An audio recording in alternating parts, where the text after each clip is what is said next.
누가복음 24장 말씀 보겠습니다. 누가복음 24장입니다. 13절에서 27절까지 보겠습니다. 누가복음 24장 13절에서 27절입니다. 저와 여러분이 한 절씩 교독하겠습니다. 그날에 그들 중 둘이 예루살렘에서 25리 되는 엠마오라 하는 마을로 가면서 그들이 서로 이야기하며 문의할 때 예수께서 가까이 이르러 그들과 동행하시나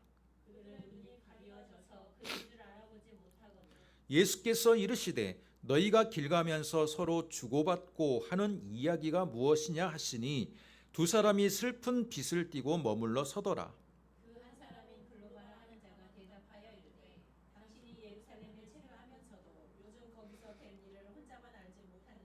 이르시되 무슨 일이냐? 이르되 나사렛 예수의 일이니 그는 하나님과 모든 백성 앞에서 말과 일에 능하신 선지자이거늘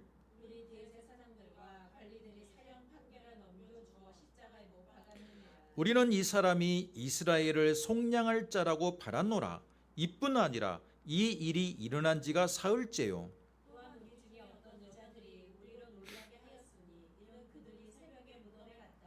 그의 시체는 보지 못하고 와서 그가 살아나셨다 하는 천사들의 나타남을 보았다 함이라.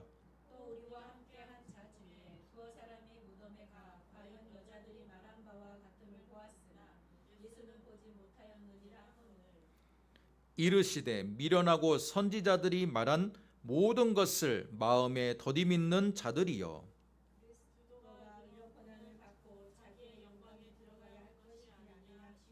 같이 읽습니다.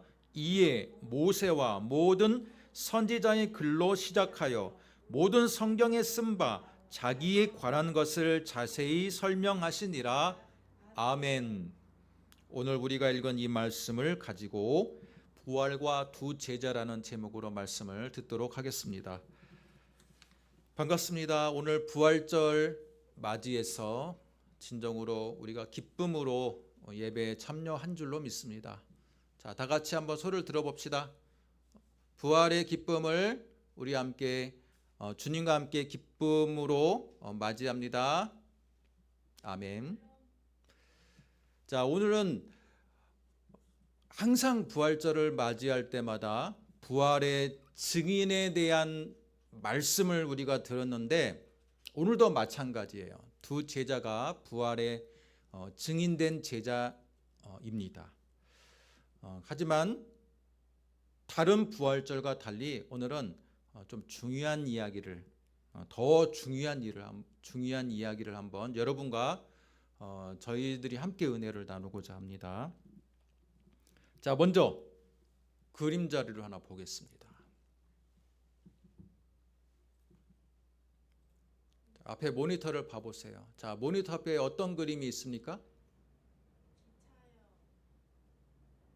눈이 나쁩니까? 기차 그림이죠. 굉장히 좀 동화 같은 기차의 모습인데 앞에 있는 그 기차를 우리는 기관차라 그러고 기관차에 이어져 있는 두 차량을 객차라 그럽니다. 자, 그런데 제가 왜 이 기차의 그림, 그것도 긴 기차가 아니라 딱 3개밖에 없는 이 기차의 그림, 3칸밖에 없는 기차의 그림을 여러분에게 보여드리느냐? 이게 우리의 신앙과도 연관이 있기 때문입니다.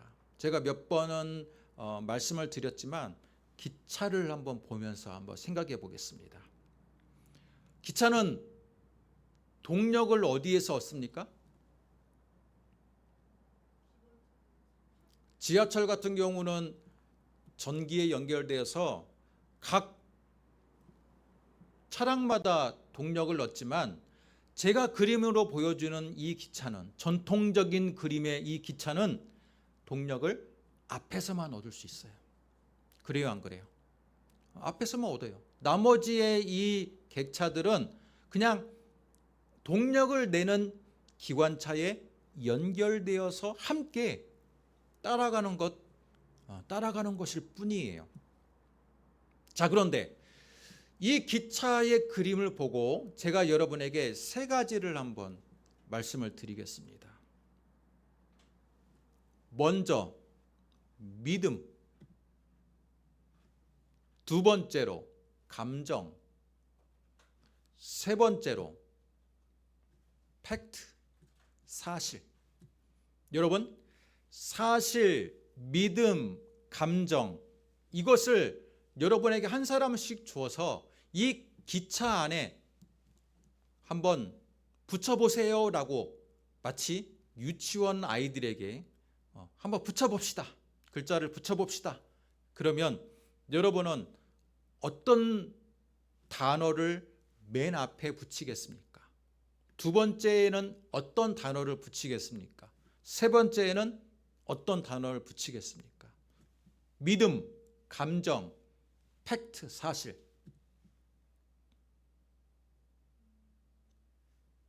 어떤 것을 맨 앞에 붙이겠습니까? 소명이. I don't know. 네. 소민이는 무엇을 붙이겠습니까? 사실을 앞에 붙이고, 그 다음에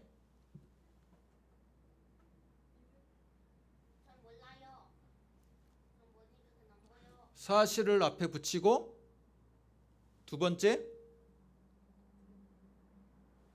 팩트가 사실이에요. 팩트, 이 사실을 먼저 붙이고, 그 다음에 믿음하고 감정 중에 어느 것을 붙이겠습니까? 두 번째로 믿음을 붙이고 마지막이 감정이 된다. 여러분은 어떻게 생각하십니까? 함께 예배 참여하는 모든 분들 중 한 사람 한 사람에게 제가 질문을 드리고 싶어요. 여러분에게 믿음, 여러분의 지금 믿음 체계, 이 기차는요, 자, 그림을 지워주세요.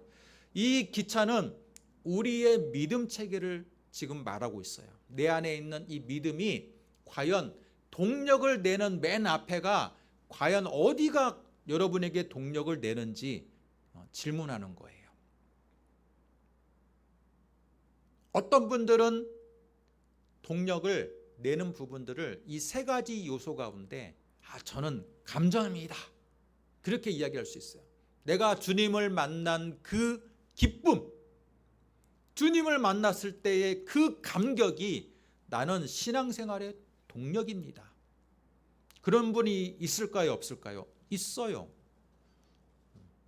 특히 간증하시는 분들, 내가 막 주님을 만났을 때 어떻게 마음이 뜨거워지고 또 어떠했고 그러면서 자기가 만난 예수의 그 뜨거웠던 감정이 평생 그 감정이 중심이 되어서 신앙생활을 계속 이끌어가는 동력이 되는 분들이 있습니다. 물론 그분 자체는 훌륭한 신앙인이고 그래요. 그러나 3요소를 가지고 따진다면 감정이 만약에 제일 앞에 있는 기관차로서 신앙의 동력으로서의 역할을 기대한다면 감정은 그 역할을 기대하기에는 무리가 있다라는 거예요. 왜 무리가 있을까요? 인간에게 있어서 감정은요, 불안정한 것이에요. 여러분도 봐보세요. 여러분 매일마다 감정이 변합니까? 안 변합니까? 많이 변하잖아요. 많이 변해요. 사람은, 모든 사람들은 감정에 이 기복이 다 있어요. 그런데 내가 내 신앙 체계에서 기관차와 같이 내 신앙에 힘을 내는 부분을 감정, 하나님에게 대한 나의 사랑, 나의 감정으로 만약에 맨 앞에 놓는다면 나는 내 감정에 따라서 신앙이 엄청난 기복이 있을 겁니다. 우리 주변에 보면 여러분이 신앙생활할 때 많이 만났던 교우들 가운데 쉽게 믿음이 엄청나게 열정이 있는 것처럼 전도도 하고 봉사하다가 갑자기 훅 꺼지면서 시험 들어서 교회 안 나오는 분들. 근데 그것도 자세히 보면 주기적으로 그래요. 일회성이 아니라 계속 그래요. 막 좋아졌다가 막 뚝 훅 떨어졌다가.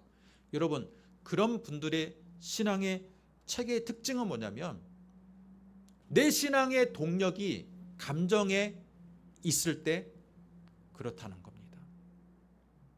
두 번째로, 신앙의 동력을 믿음으로 놓아요. 기관차.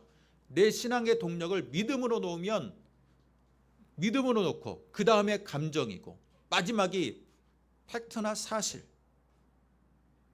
우리는 이것을 가장 이상적인 체계로 볼 때도 있어요. 믿음이 당연히 신앙인에게 있어서 가장 중요한 것은 믿음이지, 믿음. 맞아요, 안 맞아요?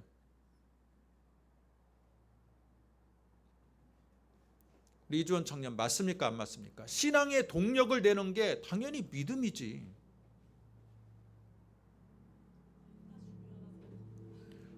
둘 다 중요하다고 생각한대.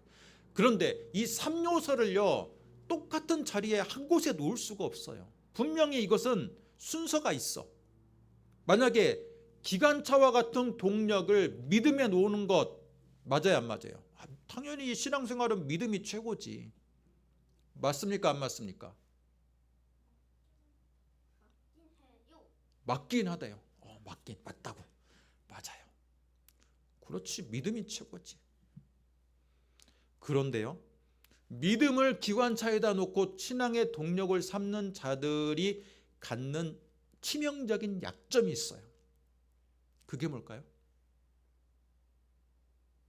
물론 신앙은 믿음, 우리로서는 믿음이 최고예요. 그러나 신앙의 동력, 힘을 내는 동력을 믿음, 그 자리에다가 믿음으로 딱 위치를 시키면 그 다음에 감정이 나오고 그 다음에 맨 마지막 칸에 팩트, 사실이 위치가 된다면 그 신앙의 체계가 갖는 치명적인 약점이 뭐냐면 이단에 빠지기 쉬워요. 사이비에 빠지기 쉬워요. 여러분, 이단과 사이비 교주들이 사람들을 어떻게 올가매냐면 나를 믿어라는 거예요. 나를 믿어라. 자기들이 계시받은 어떤 팩트도 아닌 어떤 그 나름대로 허구의 어떤 경전을 만들어 놓고 달달달달 외우게 만듭니다. 그래서 그 사람을 어떤 사람이 되냐면 맹목적으로 믿는 사람으로 만들어요. 세뇌를 시킨다는 거예요. 그래서 신앙의 동력을 믿음으로 만들게 해요. 이단도요, 믿음으로 맨 신앙의 동력을 놔두면 그 다음에 감정, 어떤 체험이 따라요. 체험이 따라요. 근데 맨 마지막이 팩트가 되는 건 뭐예요? 교주회가 주장했던 것이 내가 제2의 예수다. 내가 죽어도 나도 예수처럼 부활할 수 있다라는 그 사실이 맨 마지막으로 이제 근거가 없잖아요.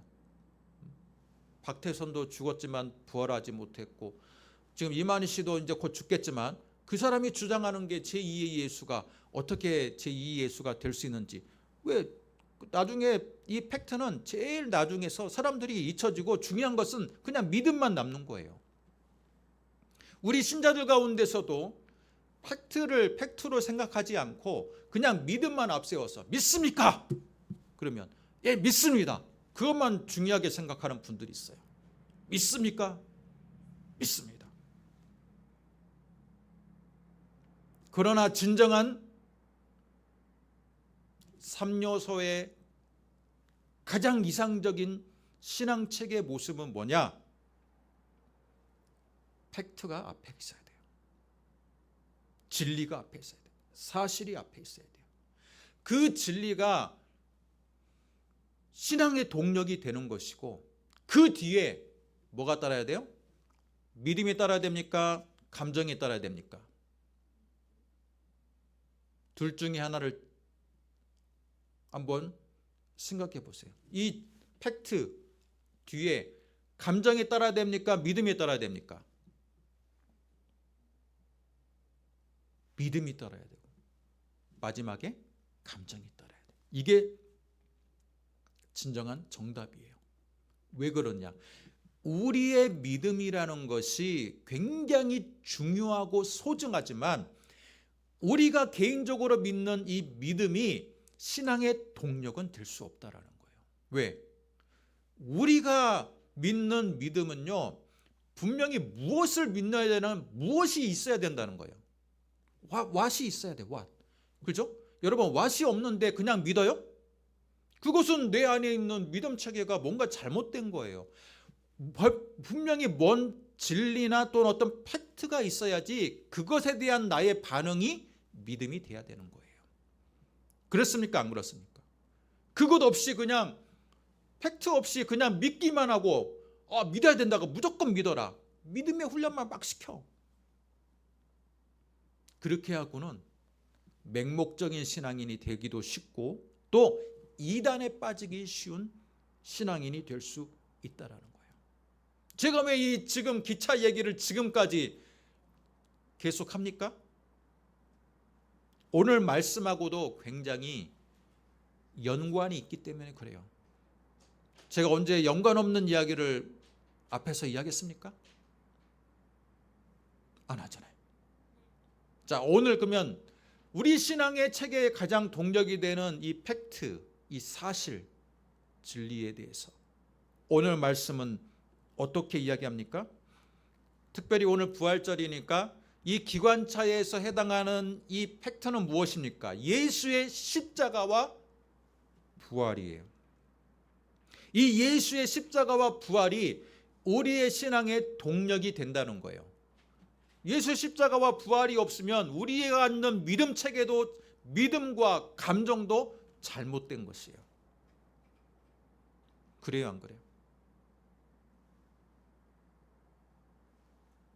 오늘 우리가 지금 주보에서 교동문을 읽었는데 여러분 주보의 교동문을 읽으면서 어떤 말씀이 들어오지 않습니까?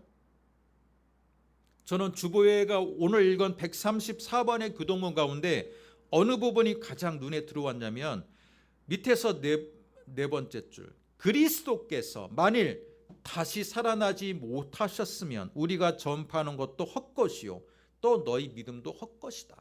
이번 믿음도 헛것이 될 수 있다라는 거예요. 팩트가 진짜 사실이 아니라면 우리가 믿는 믿음도 헛것이 될 수밖에 없다라는 거예요. 그러면 여러분 부활절을 맞이해서 우리가 이 시간 생각해 보아야 될 건 뭐냐면 예수 그리스도의 십자가와 부활에 대해서 생각해 보아야 돼요. 왜? 이것이 진짜 팩트가 아니면 우리가 믿는 믿음은 헛것이기 때문에. 우리의 신앙의 동력은 바로 예수 그리스도의 십자가와 부활이 팩트로서 우리의 신앙의 동력이 돼야지만이 우리의 신앙 체계가 제대로 된 신앙이 될 수 있다라는 겁니다. 하지만 여러분에게 질문해 보겠습니다. 여러분이 예수님의 십자가와 부활을 팩트로 믿는다고 믿을지라도 제가 질문하고 싶은 것은 여러분은 직접 봤습니까? 봤어요, 안 봤어요? 안 봤다라는 거예요. 그러면 우리가 예수님의 십자가와 부활을 팩트로 믿는 이유는 뭡니까? 사실로 받아들인 이유는 뭡니까? 오늘 굉장히 중요한 얘기를 제가 하는 거예요.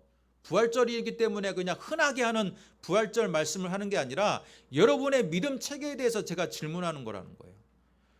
예수님의 십자가와 부활이 팩트라는 것, 사실이라는 것을 여러분은 어떻게 확신합니까?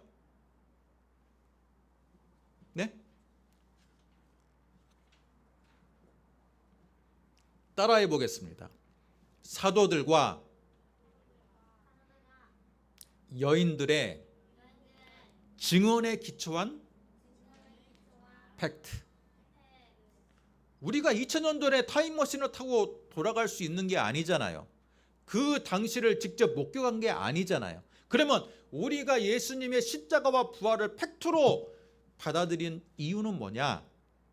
사도들과 여인의 증언에 기초한 팩트라는 거예요. 요한복음 19장 25절 27절 예수님의 십자가 바로 밑에 누가 있었느냐? 예수님의 어머니 마리아, 예수님의 이모, 또 글로바라는 사람의 오늘 말씀에 등장하는 글로바라는 사람의 아내가 있었어요. 그리고 예수님의 12제자 가운데는 유일한 한 사람이 있었으니 그 사람은 예수님이 사랑하는 그 제자라고 표현되어 있어요. 예수님이 사랑하는 그 제자가 누굽니까? 예수님이 사랑하는 그 제자는 요한이에요. 여러분, 여인들이 서너 명 있었고 예수님의 사랑하는 제자 12제자 가운데는 요한밖에 없었어요. 그런데 십자가의 바로 밑에 그렇게 있었고요. 부활을 맞이하는 최초 목격자는 누굽니까? 오늘 우리가 본문으로 삼고 있는 누가복음 24장, 그 중에서 바로 앞으로 가보면 24장 1절과 10절을 한번 보세요. 안식구 첫날 새벽에 이 여자들이 그 준비한 향품을 가지고 무덤에 갔다. 1절.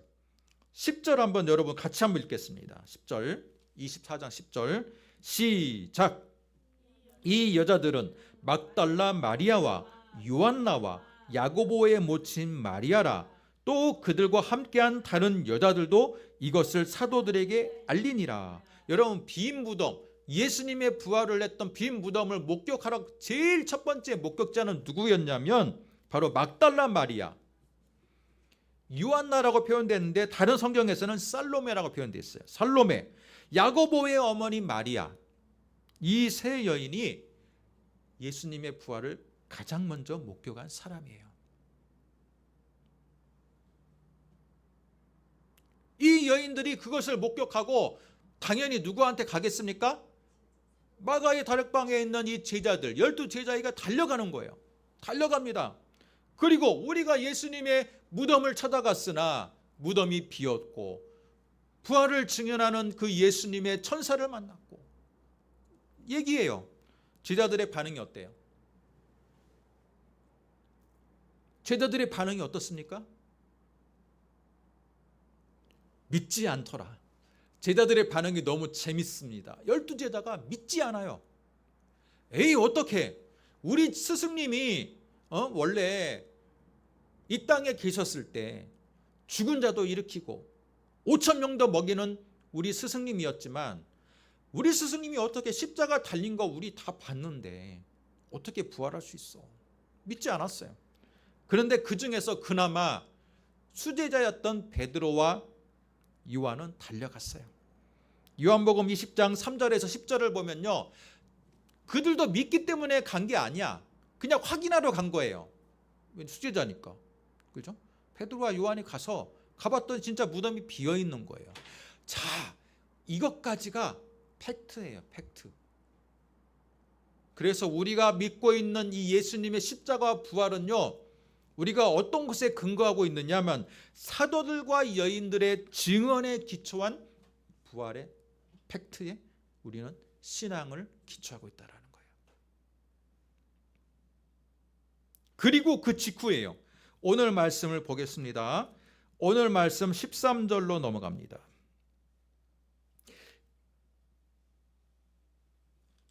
바로 12절을 보면요, 베드로는 일어나 무덤에 달려가서 구부려 들여다보니 세마포만 보이는지라.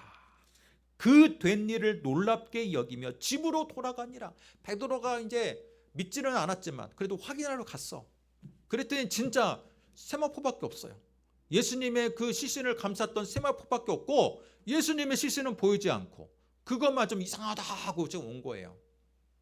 그리고 나서 13절, 그날에 바로 예수님의 그 부활의 그 아침을 확인했던 바로 그날에 두 제자가 예루살렘에서 어디로 내려가요? 엠마오로 내려가는데 이 예루살렘에서 엠마오는요, 오르막길이 아니에요. 평지가 아니에요. 내리막길이에요. 왜 그럴까요? 예루살렘은 해발 800m 이상에 있는 산 위에, 산 꼭대기의 도시예요. 당연히 예루살렘에서는 모든 동서남북으로 보더라도 다 내리막길이에요. 내리막길. 근데 엠마오로 내려가는 그 길이 25리라고 돼 있어요. 여러분 25리는 지금으로 말하면 약 10km입니다. 성인 기준으로 2시간 반 거리예요. 2시간 반 거리로 지금 두 제자가 내려가는데 이 두 제자 중에 한 사람의 이름은 몰라요. 분명한 것은 두 제자가 12제자가 아니었다라는 거예요. 여러분 예수님 주변에 12제자만 항상 있는 거라고 생각하지만 예수님 제 주변에는 12제자 외에도 여인들이 있었고 또 12제자가 아님에도 불구하고 핵심적인 제자들이 있었어요. 그 중에 한 사람이 글로바라는 사람이야. 글로바.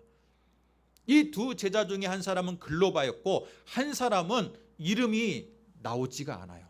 그러나 중요한 것은 이 글로바도 예수님의 핵심적인 12제자 가운데는 들지 못했지만 예수님의 핵심적인 제자였다라는 거예요. 그걸 어떻게 알 수 있습니까? 글로바의 아내가 예수님의 십자가의 바로 옆에 막달라 마리아와 있었어요. 그런 걸로 볼 때 글로바도 예수님을 부인과 함께 예수님을 따라다니는 중요한 제자였다라는 거예요. 어찌됐든 이 두 제자가 예루살렘에서 엠마오로 내려가는 와중에 그들의 지금 감정이 어때요? 감정을 보겠습니다.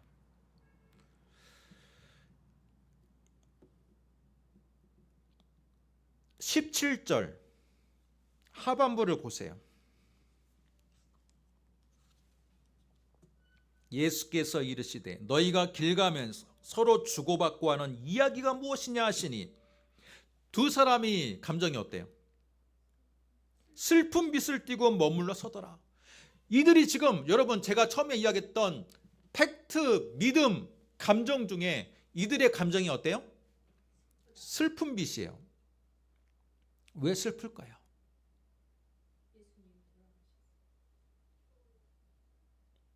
이들이 지금 알고 있는 사실은 뭐예요?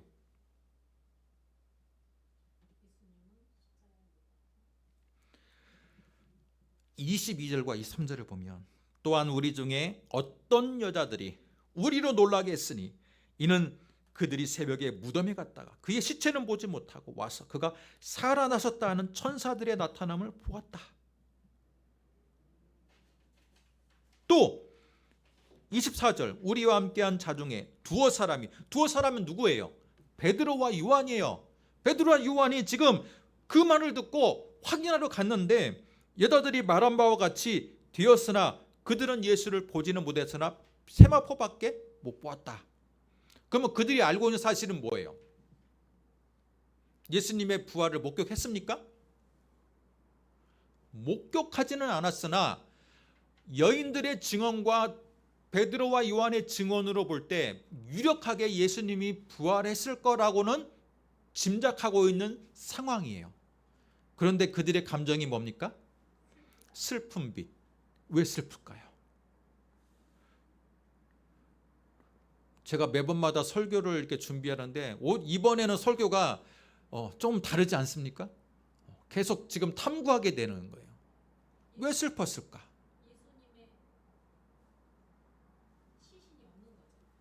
시신이 없어서 슬펐어요? 도둑 맞았기 때문에 슬픈 거예요? 이들에게는 예수님이 부활했을 거라고 생각하지 못했을까요?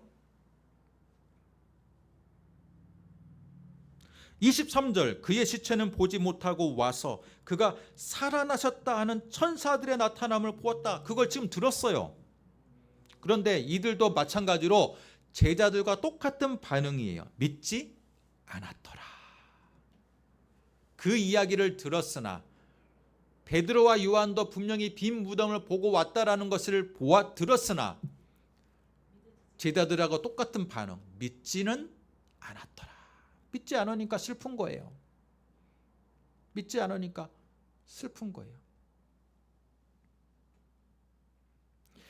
이 제자들이 그 팩트를 믿지 않으니까 그 뒤에 뒤따르는 믿음과 감정 체계가 슬퍼져요. 믿음도 약해져요. 그렇지 않습니까? 팩트가 확실하지 않으니까 슬퍼지고 믿음도 약해져요. 흔들려요. 불안해요. 그것을 뭐가 상징하고 있냐면 예루살렘에서 엠마오로 내려가고 있더라. 이건 뭐예요? 예수님의 부활의 현장에서 점점 그들은 멀어지고 있어요. 그것은 실제적인 사건이지만 이건 굉장히 비유적이고 상징적이에요. 예수님으로부터 멀어지고 있는 거예요. 그렇죠? 예수님으로부터 멀어지고 있어요. 그러니까 슬픈 거예요. 팩트가 확실하지가 않으니까 믿음도 흔들리고 감정도 슬픈 거예요. 여러분 혹시 그런 분 있지 않습니까? 부활절을 맞이했는데 이 부활에 대한 팩트가 확실하지 않으니까 내 감정도 그렇고 내 믿음도 흔들리고 감정도 슬퍼. 그냥 그런가 보다. 부활절인가 보다. 그렇게 하면서 그냥 끄덕끄덕 하면서 앉아있는 분이 혹시 있지 않습니까? 근본적인 원인은 뭐예요? 팩트를 확신하지 못하기 때문에 그러는 거예요. 예수님의 십자가와 부활을 100% 확신하지 못하기 때문에 사도들과 여인들의 증언에 기초한 이 팩트를 100% 확신하지 못하니까 내 세상의 무게 때문에 슬픈 거예요. 믿음이 흔들리는 거예요. 저는 이 엠마오로 내려가는 두 제자가 지금 우리하고 비슷하다고 생각해요. 우리와 같은 입장이라고 생각해요. 직접 그들은 빈 무덤을 보러 가려고 하지도 않았어요. 그냥 내려가는 거예요. 여인들이 사도들의 증언에 기초한 이 부활의 사실만을 그냥 알고 있어요. 그럼 우리도 똑같지 않습니까? 우리들도 지금 예수님의 부활을 믿는 이유가 뭐예요? 여인들과 사도들의 증언에 기초한 팩트를 우리는 믿고 있기 때문에 이걸 진짜 팩트라고 믿으니까 우리가 이 자리에 앉아 있는 거잖아요. 근데 이들도 여인들이 지금 증언을 들었고 베드로와 요한의 증언을 들어서 예수님의 부활이 했겠거니라는 것은 알고 있어요. 비슷한 입장이라는 거예요. 직접 목격하지는 않았지만 우리는 시간적인 제약 때문에 직접 갈 수가 없지만, 그죠? 그런데 이들이 슬픈 이유는 뭐냐? 여러분 16절이 해답이 있다. 저는 그렇게 생각합니다. 16절을 같이 한번 읽어주세요. 시작. 그들의 눈이 가리워져서 내 바로 우리 둘 옆에 있는 동행하는 분이 예수님인지를 보지 못했다. 왜 보지 못했을까요? 예수님의 부활체가 예수님의 원래 십자가에 달리시기 전의 모습과는 그 영광의 빛이 있었기 때문에 달라 보일 수도 있지만 더 근본적인 이들은 그들의 눈이 가리워졌다라고 이야기하는 거예요. 가리워지면요 바로 옆에 있는 예수님도 보지를 못해요. 그러면 그들이 가리워진 이유가 뭘까요? 시력이 나빠서 그렇습니까? 가리워진 이유가 뭐예요? 오늘 본문에 나와요. 21절 우리는 이 사람이 이스라엘을 속량할 자라고 바라노라. 이것이 그들이 눈이 가리워진 첫 번째 이유예요. 우리는 이 사람이 이스라엘을 속량할 자라고 보았다. 이건 뭐예요? 우리는 내가 이 예수님을 따라다녔던 이유는 이분이 메시아로서 정치적인 메시아로서 다윗과 같은 분으로 우리나라를 부흥시키고 독립시키고 해방시킬 줄 알았다라는 거예요. 그런데 알고 봤더니 그게 아니었다라는 거예요. 그러니까 슬픈 빛이 되는 거고 그러니까 눈이 가리워진 거예요. 이들의 눈이 가리워진 이유는 뭐냐면 예수님을 정치적인 메시아의 프레임에 의해서 그들은 눈이 가리워진 거예요. 예수님을 예수님 자체로 보지 못하고 자신들이 바라는 메시아 상에 예수님을 대입을 해서 예수님을 따랐던 거예요. 그렇습니까? 안 그렇습니까? 그러니까 눈이 가리워지는 거예요. 혹시 우리도 이런 프레임에 갇혀 있지 않는지 우리는 부활절을 맞이해서 생각해 볼 필요가 있습니다. 프레임에 갇히면요 사도들 여인들의 증언을 팩트로 받아들인다 해도 눈이 가리워지게 돼 있어요. 우리가 알고 있는 예수님은 어떤 모습입니까? 예수를 믿으면 당연히 우리는 우리 선거도 바로 앞에 있는데 보수해야 된다. 보수 편에 서야 된다는 프레임이 우리의 눈을 가리우면요, 우리는 예수님이 바로 옆에 영광의 모습으로 있음에도 불구하고 예수님을 잘 못 볼 수도 있어요. 눈이 가리워질 수도 있어요. 여러분, 왜 예수를 믿으면 어떤 정치당을 무조건 지지해야 됩니까? 또 무조건 보수의 칼라만 가져야지만이 예수를 믿는 것입니까? 우리가 너무 착각하는 게 그게 있어요. 여러분, 예수를 믿어도 진보에 서는 분도 있어야 되고요, 중도에 서는 분도 있어야 되고, 보수에 서는 분도 있어야 돼요. 왜 예수를 믿는 것이 어느 당에 무조건 입적해야 되는 그런 생각으로 귀결이 되는 것입니까? 또 예수를 믿으면 무조건 형통해야 된다는 프레임에 갇힌 분이 있어요. 예수를 믿으면 무조건 잘 돼야지. 예수를 믿으면 영이 잘 되고 육이 잘 되고 세상에서 잘 되고. 여러분, 이것 또한 우리의 눈을 가리게 하는 프레임이 될 수 있어요. 예수님의 제자들이 바로 옆에 있는 부활하신 예수님이 동행함에도 불구하고 눈이 가리워진 이유는 뭐냐면, 가장 첫 번째 근본적인 이유는 뭐냐면, 바로 예수님을 정치적인 메시아의 안경으로만 보니까 바로 옆에 예수님을 보지를 못하는 거예요. 잘못된 프레임, 잘못된 색안경. 우리에게 있어서 잘못된 색안경이 있습니까? 있다면 그 색안경 때문에 우리는 우리의 신앙생활이 건강할 수가 없어요. 눈이 가리워진 신앙인이 되는 거예요. 교회는 나오나 눈이 가리워져서 굉장히 근시안적이고 굉장히 소경과 같은 신앙인이 될 수밖에 없다라는 거예요. 그렇기 때문에 여러분, 신자는요, 눈이 가리워지면 안 돼. 어떤 잘못된 프레임에 씌우면 안 돼. 굉장히 예수 안에서 자유를 얻어야 돼요. 어떤 편협한 프레임에 의해서 여러분, 굉장히 좁은 시야를 가지고 세상을 살지 말기를 바랍니다. 좁은 시야를 가지고 신앙생활을 하지 말기를 바랍니다. 더 넓은 시야로, 오히려 세상 사람보다 더 넓고 더 지혜로워하지 않습니까? 왜? 세상 사람들은 죄로 인해서 눈이 가리워졌지만 우리는 적어도 죄로 인해서 눈이 가리워진 자는 아니잖아요. 성령 안에서 우리는 자유를 누릴 수 있는 그런 권세와 은혜를 받은 자가 왜 잘못된 프레임에 계속 씌워져서 우리와 함께 동행하는 예수님을 바라보지 못하는지, 부활절을 맞이해서 안타까운 우리의 현실일 수도 있겠구나라는 생각을 해보게 되었습니다. 두 번째, 그들이 눈이 가리워진 이유는 뭐냐면 22절과 24절에 제가 말씀을 읽었죠. 어떤 여자들이 예수의 무덤에 가서 시체는 보지 못하고 그가 살아나셨다는 천사들의 나타남을 보았고, 베드로와 요한에 갔더니 빈 무덤을 보았어. 그런데 그들이 지금 이것을 예수님 옆에서 동행하는 예수님께 말하는 이유는 뭐예요? 내가 그 이야기를 믿는다라는 의미로 이야기하는 게 아니라 그들의 지금 마음은 뭐예요? 한번 표현해 보세요. 그들의 마음. 그걸 믿는다는 거예요? 팩트로? 아니에요. 지금 흔들리고 있다라는 거예요. 흔들리고 있으니까 눈이 가리워진 거지. 흔들리고 있으니까 슬픈 빛을 띠는 거지. 그래요, 안 그래요? 그러면 그들의 마음 상태를 뭐라고 표현할까요? 제가 좀 설교를 준비하면서 이들의 마음 상태가 뭐라고, 지금 어떤 것일까를 좀 고민해 봤는데 저는 두 단어로 표현하고 싶어요. 하나는 기이함. 기이하다. 그런 세상에 그런 일도 일어나네?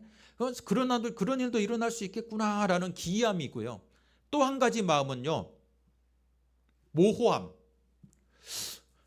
모호함과 기이함이 그들의 마음 상태예요. 그런 일이 발생할 수도 있나? 라는 기이함. 신기하네. 그래도 우리 스승이 세상에 많은 사람들의 죽음하고는 좀 다르구나라는 그런 느낌. 그죠? 기이함과 모호함이에요. 그들의 마음 상태는. 여러분, 기이함과 모호함을 가지고는요, 신앙생활을 제대로 할 수가 없어요.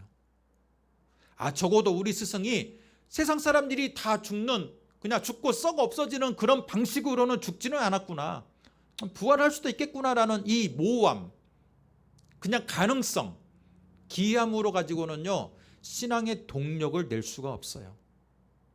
그들은 바로 신앙의 동력에 해당하는 이 팩트 부분이 우리 스승이 부활할 수도 있었겠네라는 사실은 어렴풋이 알고 있었으나 100% 믿지는 못하고 기이함과 모호함이 동력에 남아있는 거예요. 기관차에 기이함과 동력, 모호함이 동력으로 남아있으니 그들의 신앙체계, 믿음이 흔들리고 뒤따르는 감정이 슬픈 빛을 띌 수밖에 없다라는 거예요. 그래요, 안 그래요? 지금 여러분에게 있어서 부활절은 어떻습니까? 기이함과 모호함이 남아 있습니까? 그렇다면 우리의 믿음도 흔들릴 수밖에 없고 우리의 감정도 슬픈 빛을 띌 수밖에 없다라는 거예요. 그러나 우리가 진정으로 부활의 기쁨을 갖고 있다면 우리 안에 있는 신앙의 동력의 팩트에서 기이함과 모호함을 제거하시기 바랍니다. 기이함과 모호함을 제거하시고 내가 믿는 이 팩트는 사도들의 증언이 진실이고 여인들의 증언이 진실이라는 것에 기초한 팩트이다 라는 것을 믿으시기 바랍니다. 여러분, 눈이 가려워진 이유가 두 가지라겠는데 정리해 보겠습니다. 첫째는 뭡니까? 이들이 눈이 가려워진 이유,